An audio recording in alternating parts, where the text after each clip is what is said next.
amanecer. Como un gran camalotal lleva la balsa en su loco vaivén. Rumbo a la cosecha, cosechero yo seré, y entre copos blancos mi esperanza cantaré. Con manos curtidas dejaré en el algodón mi corazón. Continuamos. Vamos a aprovechar mientras haya luz, a ver si tengo que prender otra. Se me va todo el equilibrio de luces. Bueno, entre otras cosas dijimos, en Fabio hay un desplazamiento hacia lo rural, hacia el gaucho, más claro en Juan Moreira, menos claro en Nazareno, aunque claramente es rural, ¿no es cierto? La ambientación de Nazareno. Y en ese desplazamiento a lo rural es algo que yo quiero retomar para cerrar como la tercera parte de esta más extensa reunión. Digo, lo que es seguro es que no hay en la versión de Fabio ni panteón ni canonicidad, esto es, las versiones de lo rural que plantea Fabio, Juan Moreira, clarísimo, dijimos, no toma a un héroe de bronce, toma a un infame. En el caso de Nazareno, no toma una tradición popular rescatada por los folcloristas, no, lo que toma es una leyenda popular y además una leyenda diabólica. La relación de Fabio que Fabio produce con los relatos estatales es una relación desviada, porque claro, él además no cree en el Estado. El Estado y la ley, tal y como aparecen en el cine de Fabio, no son como instrumentos del bien que vienen a repartir el amor y la igualdad. No, el Estado y la ley son los elementos del poder que reprimen lo popular. Desde la versión, digámoslo así, culta, burguesa, en cambio, los relatos estatales son los relatos que narran la narrativa oficial de la construcción de la patria, ¿no? ¿Qué es la patria? La patria es muchas cosas, entre otras cosas es un relato producido por un Estado que escamotea la violencia sobre la cual se constituyó en tanto que Estado. No solo la violencia de una clase sobre otra en tanto que mera dominación, digamos, el Estado es el aparato que consagra la dominación de una clase por sobre otra u otras. No, inclusive hablamos de la violencia real sobre los cuerpos que permitió la instauración de un Estado. ¿Sí? No insisto, no solo violencia simbólica, violencia real y efectiva sobre los cuerpos. Una patria es muchas cosas, una patria es una comunidad imaginada, como bien dijo Benedict Anderson hace ya 40 años, y además de esa imaginación, son cuerpos, son hombres, mujeres y otras cosas, territorios, gritos, voces, cantos, trabajo, desgarro, muerte, y también la imaginación, los discursos sobre todo eso, que es aquello de lo que nos ocupamos. No hacemos una historia material, hacemos una historia, entre comillas, una interpretación, una lectura desde lo simbólico, de lo discursivo. En tanto que comunidad imaginada, una patria también son los discursos que la narran, pero también son los discursos, como dije, básicamente estatales, que escamotean la violencia sobre la cual ese Estado, esa patria se ha instituido y se ha constituido. De eso hay a montones. Son operaciones, por supuesto, muy complejas. Yo, por ejemplo, las he trabajado en el fútbol. No, digo, a ver, mi tesis de doctorado, mi primer libro importante se llamó Fútbol y Patria, ¿no? Cómo la patria encontraba su invención en el fútbol. Porque, ¿qué pasa? También estos discursos estatales y paraestatales a veces echan mano de formantes populares. No solamente acá, pero en América Latina eso es muy claro, muy claro, cómo los estados nacionales echan mano de formantes populares para constituirse. Por ejemplo, el Estado moderno brasileño, de alrededor de los años 20 a 40, el Estado varguista, el Estado Novo, como se llamó, conducido por Getúlio Vargas, tomó el samba, el fútbol y el carnaval como los grandes elementos populares que constituían la matriz del nuevo Brasil. En el caso argentino, ya empieza antes, empieza a finales del siglo XIX, pero se conserva en las primeras 2 décadas del siglo XX. Esos son el tango, el fútbol y los gauchos. Los gauchos, que habían desaparecido como sujetos políticos, económicos y sociales con la finalización de las guerras de la guerra civil, la pacificación, la Pax que impone la burguesía alrededor de 1880, el gaucho desaparece, se transforma en paisano en campesino en peón, y entonces es el momento en el cual la burguesía puede reinventarlo como símbolo patriótico por excelencia, el héroe de la independencia, el gaucho leal, noble, patriota, que obedece al patrón, fundamentalmente no cuestiona. El Martín Fierro se ve ese cambio, ¿no? Del gaucho rebelde de la ida al gaucho disciplinado de la vuelta. Eso es muy notorio. Y esto va a ocurrir también con formantes tales como las músicas populares. Ahora nos vamos a detener más en eso, pero fíjense, por ejemplo, el peso de samba y tango en el caso brasileño y en el caso argentino, el hecho de que aparece la cuestión de las músicas africanas de manera muy fuerte, pero sin embargo esas músicas africanas tienen que ocluir, tienen que ocultar la negritud que está, por definición, debajo de esas músicas africanas. Es muy divertido, nosotros tenemos el tango propuesto como música nacional, pero sin embargo es una música de la cual se han ocultado, se han desplazado, se han obliterado los negros. ¿Por qué? Porque son contradictorios, entre comillas, con el relato patriótico oficial. Fíjense que la patria se inventa sobre esa tensión, se inventa en un texto que dice: narra un gaucho en estilo campestre la acción de Maipú, canta un gaucho, dice ese primer texto en 1818 de Vida Bartolomé Hidalgo, que inventa un género, la poesía gauchesca, que hace un ciclo que llega hasta el Martín Fierro. ¿Cómo empieza el Martín Fierro? Aquí me pongo a cantar, yo, el gaucho Martín Fierro, aquí me pongo a cantar, no me se puede haber ido, aquí me pongo a cantar al compás de la vihuela, que al hombre que lo desvela una pena extraordinaria como el ave solitaria con el cantar se consuela. Que boludo, ¿cómo se me podía olvidar esa estrofa inicial? ¿Qué hay ahí? Justamente una intersección, un encuentro, provisoriamente, entre el poeta burgués que escribe y la voz popular que habla. Obviamente esto es una ficción, ¿no es cierto? La ficción de la voz popular que se transforma en poesía escrita por la mediación del autor letrado. Y esto, Josefina Ludmar, una de las más grandes estudiosas del tema de la gauchesca en la Argentina, lo ponía en relación con otras literaturas que ponen en tensión lo popular y lo burgués. La literatura del indigenismo andino, la literatura del esclavismo en lo que va de África al Caribe. ¿Por qué? Porque los tres grandes sujetos subalternos del siglo XIX latinoamericano son el gaucho, el negro y el indio. Ahí están las grandes figuras de la subalternidad. Aunque a Ludmar le preocupaba la cuestión femenina, eran tiempos ni una menos, etcétera, pre-Suar. Perdón. Entonces, Josefina no se interrogaba por las gauchas, las indias y las negras, lo sintetizaba todo en masculino. Gauchos, indios y negros como los grandes sujetos subalternos de América Latina en el siglo XIX y comienzo del siglo XX, pero lo que le preocupaba a Josefina Ludmar era, al comienzo de la clase, volvemos, la representación letrada de una voz subalterna, ¿no? Porque no estaba la voz del gaucho, la voz del indio y la voz del negro, sino en tanto que mediada por una voz burguesa que la sostenía y que la representaba. Fíjense este fragmento de Ludmar que podemos parar ya en escena, ¿no? ¿Qué es lo que dice la China Ludmar? Que no suene confianzudo esto de la China, Josefina Ludmar fue una de mis grandes maestras y para todo el mundo fue la China toda la vida.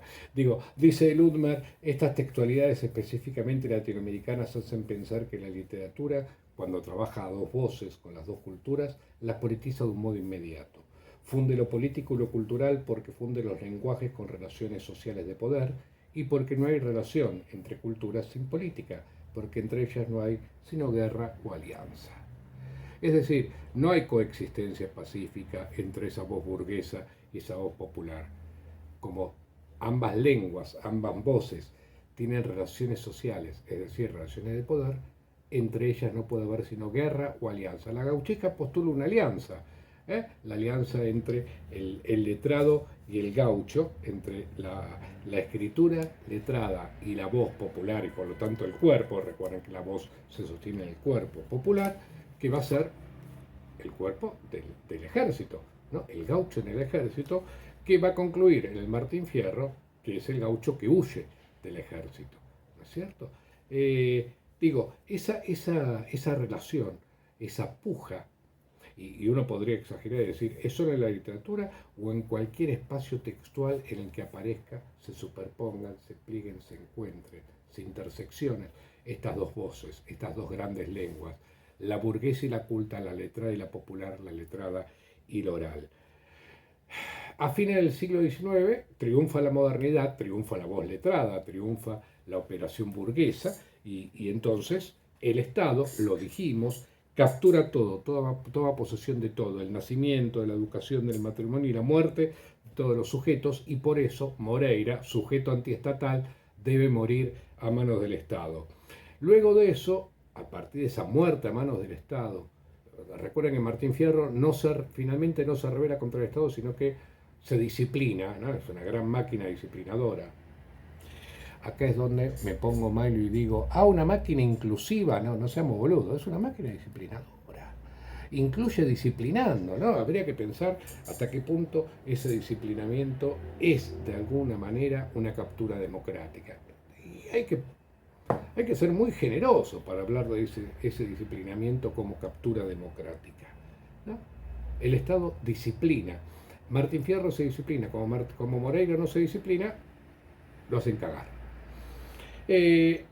Decía, a partir de ese momento el gaucho entonces puede ser un significante flotante, ¿no? Que Leopoldo Lugones en 1912 captura definitivamente, dice, el gaucho es el héroe fundante de la patria, el gaucho mío, el gaucho bueno, obediente, laborioso, patriota, corajudo, etcétera, etcétera. Y así es como entra en la cultura de masas, capturado por la letra burguesa. Así es como el gaucho entra en la cultura de masas, y así es como va a entrar finalmente con el gran aparato de representación de lo gauchesco, que no es el cine, aunque el cine lo representa. Nobleza Gaucha de 1913 es eso, la puesta en escena del gaucho bueno que rescata a la pobre María secuestrada por un patrón de estancia malvado.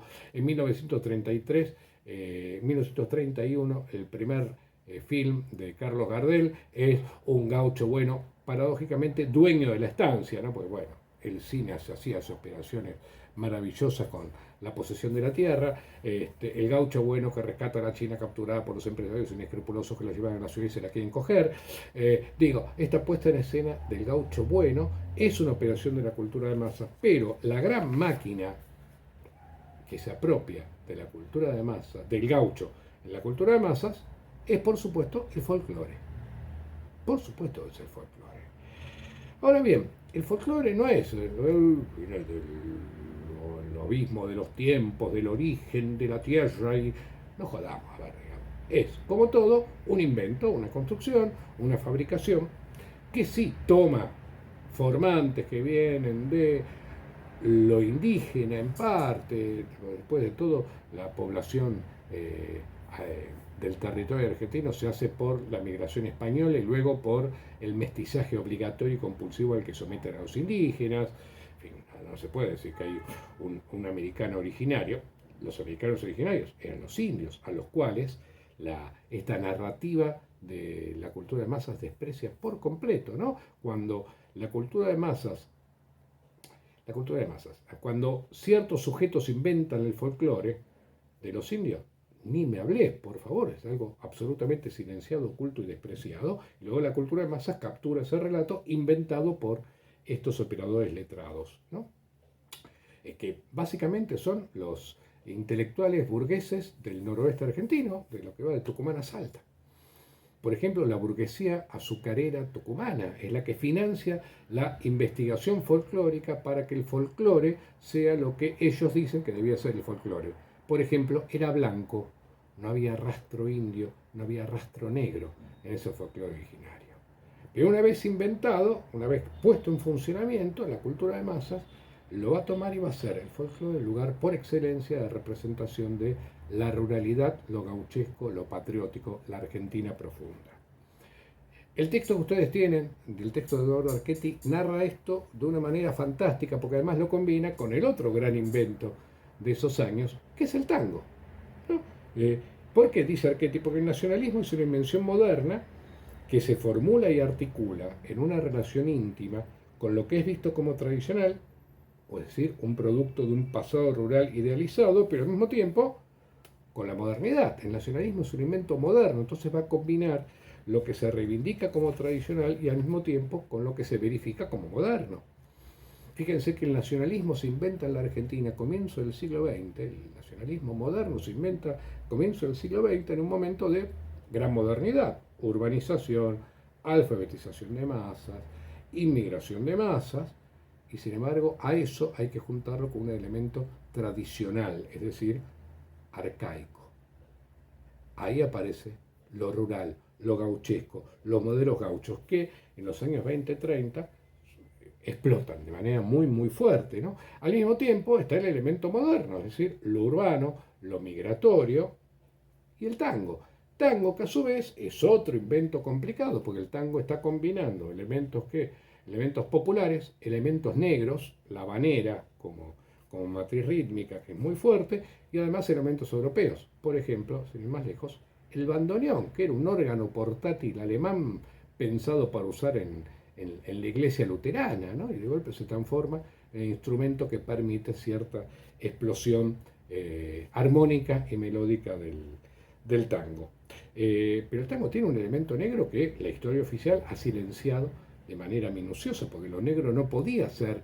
El tango no es más que un casamiento entre elementos blancos, urbanos, europeos y también negros, ¿no? Y eso, sin embargo, debe ser ocultado. Claro, está bien, eso tiene más que ver con los enormes problemas que tiene la cultura argentina con la cuestión de lo negro. Berenice Corti, nuestra compañía de cátedra, es la gran experta en esto.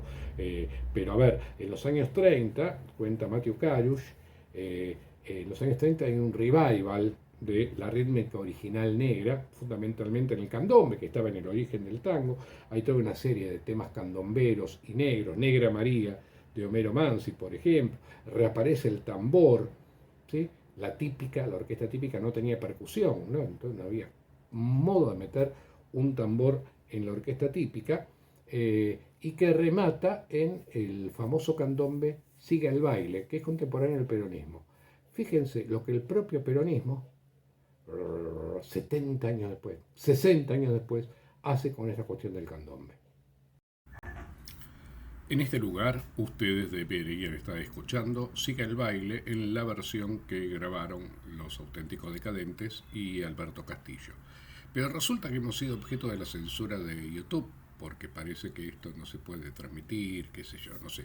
Así que bueno, ustedes van a escuchar igual Sigue el baile, pero no en la versión de Los Auténticos Decadentes de Alberto Castillo, sino en una versión casera. Sigue el baile de la tierra en que nací, la comparsa de los negros al compás del tamboril. Sigue el baile con ardiente frenesí, un rumor de corazones encendió el ritmo febril. Ven a bailar, te llevaré en las alas de mi loca fantasía. Quiero olvidar con besos nuestras penas, torbellino de alegría.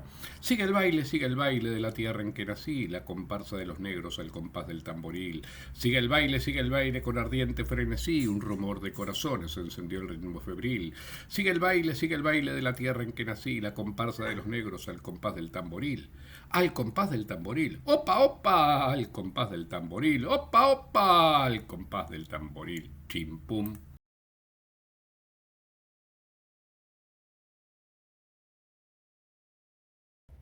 Este video es de una serie que hizo Canal Encuentro, se llamó Poetas Latinoamericanos, que por un lado hizo versiones así de montones de poetas, y de golpe dijo, la música popular, este es el primero que vemos en el curso, y seguramente vamos a ver un par más en lo que nos falta del cuatrimestre. Es muy interesante, Sigue el baile, que era un candombe de la época contemporánea del peronismo, que lo grabó Alberto Castillo. Acá en la versión con Los Auténticos Decadentes, que aparecen 60 años después, ¿no? Y sin embargo los boludos que subtitulan dicen que siga el baile Alberto Castillo Los Auténticos Decadentes. No, el tema original era un tema de los años 50 que grabó Alberto Castillo, acá recreado por los Decadentes, pero digo, no tiene nada que ver. Y es interesante porque Sigue el baile está puesto en sentido de la danza como un elemento que la narrativa neopopulista del kirchnerismo recupera en el siglo XXI. Ahora bien, hay un solo problema. Lo que falta en este video, en este clip, solo negro. Entonces, casi no hay negritud, hay apenas una escena minúscula cuando el eje de esa recuperación del candombe de los años 40 y 50 era justamente la reaparición, la recuperación de lo negro. El tango es una historia que tiene origen en lo negro, pero que por supuesto apenas puede lo oculta, ¿no es cierto? No hay negro, pues lo matamos a todos. Mentira, pero no importa, no nos vamos a meter en eso ahora.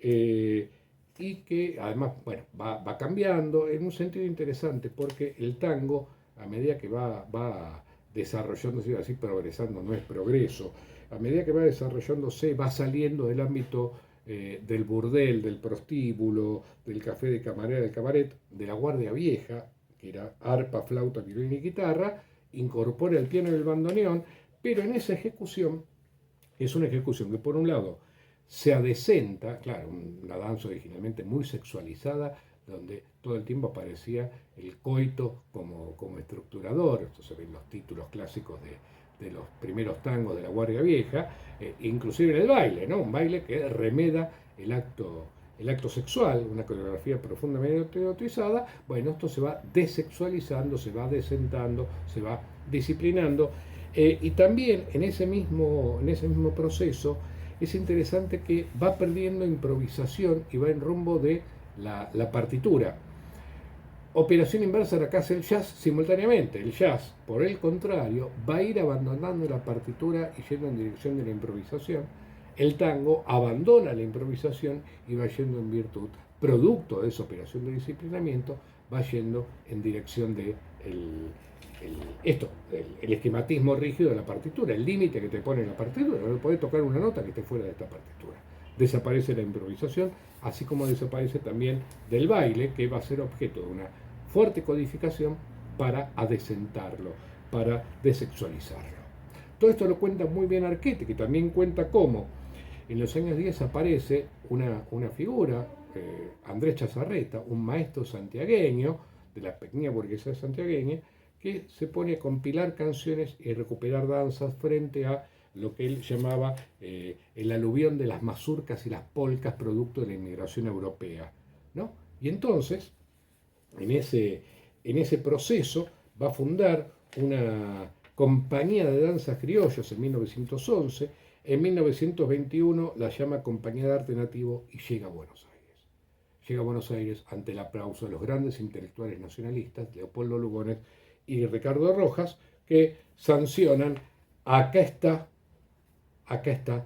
la verdad, el alma rural, el alma del pueblo. Es decir, una sanción que viene del intelectual burgués y letrado. Mientras que en cambio el tango había conquistado una legitimidad basada fundamentalmente en la apropiación de la cultura de masas, ¿sí? Y no la sanción letrada, sino su difusión popular. Esa apropiación por la cultura de masas tiene mucho que ver con la migración europea, esa conversión en mercancía, en la que todos los bailarines, por ejemplo, acá que mezcla, los bailarines aparecían con ropas gauchas. Fíjense, por ejemplo, esta escena que vamos a ver de 1921 de un gran éxito de Hollywood.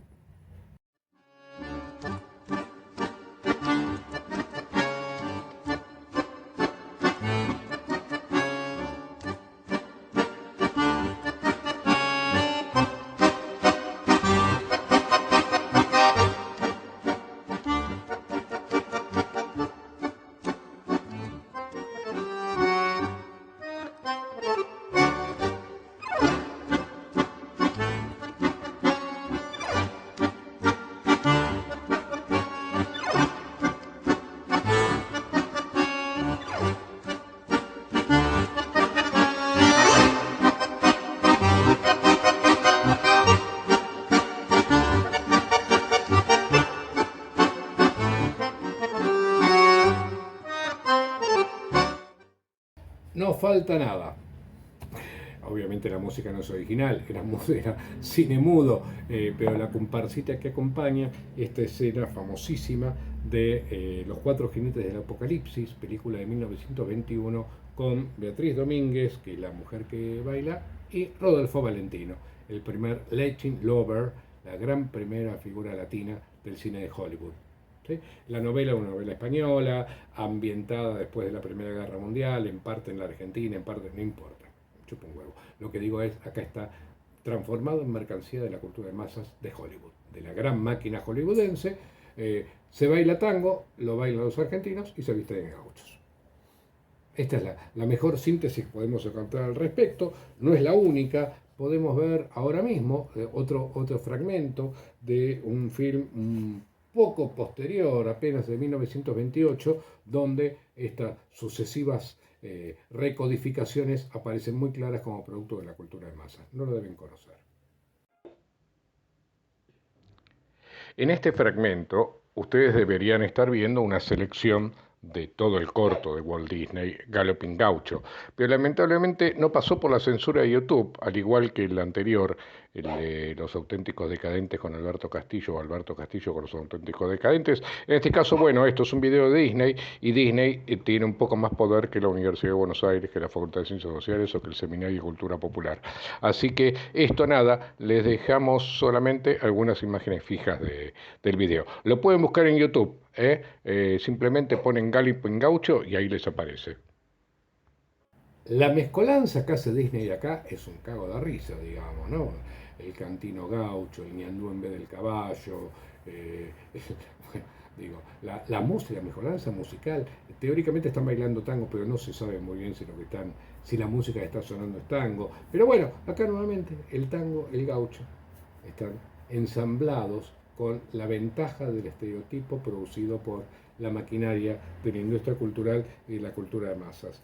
Queda claro que en esos años, en los años 20, hay una tensión entre el elemento tradicional, rural, el elemento moderno, urbano, representado por el folclore, que Chazarreta ya ha comenzado a instalar en la ciudad de Buenos Aires, y por otro lado, el elemento del tango. A eso le falta algo más, que no lo está narrando Archetti en el texto que ustedes han leído o están por leer o están leyendo, van a leer Dios sabe cuándo, y es que instalada esta versión del folclore, sacralizada, organizada por una voz culta, una voz burguesa que ha dicho esto es folclore, es blanco, es europeo, es católico, es conservador, etc. Una vez que se ha estabilizado eso como folclore, no hay forma de quebrarlo.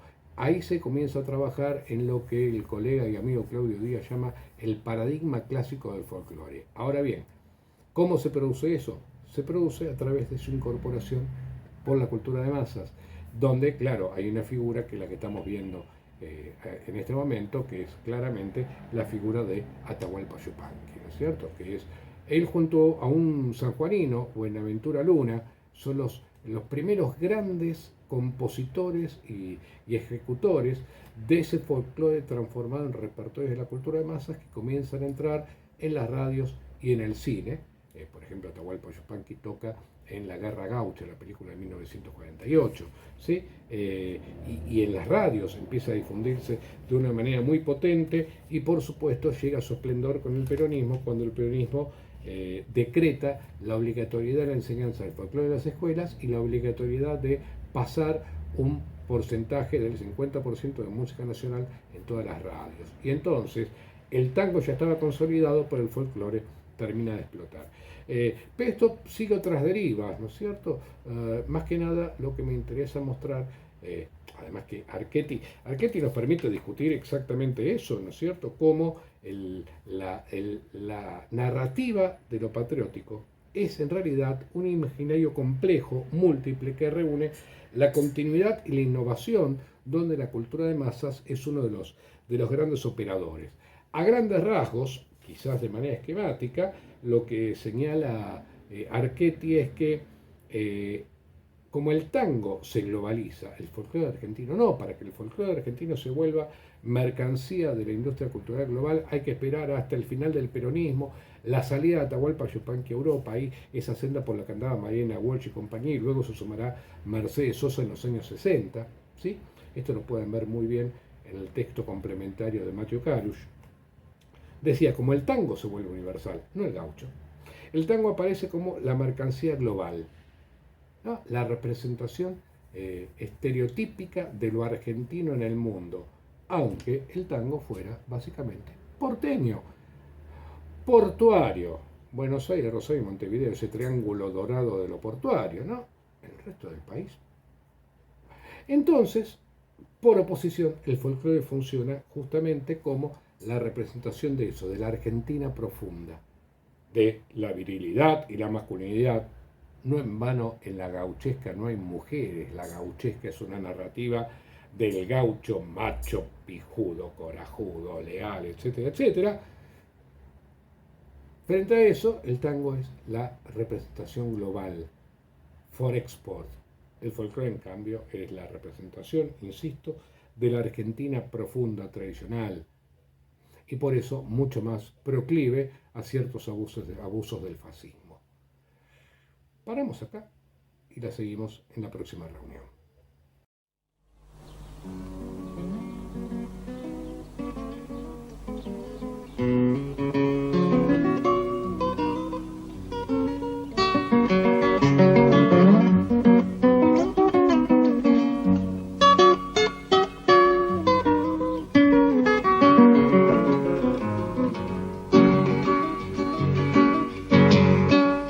Samba de mi esperanza, amanecida como un querer, sueño del alma, que a veces muere sin florecer.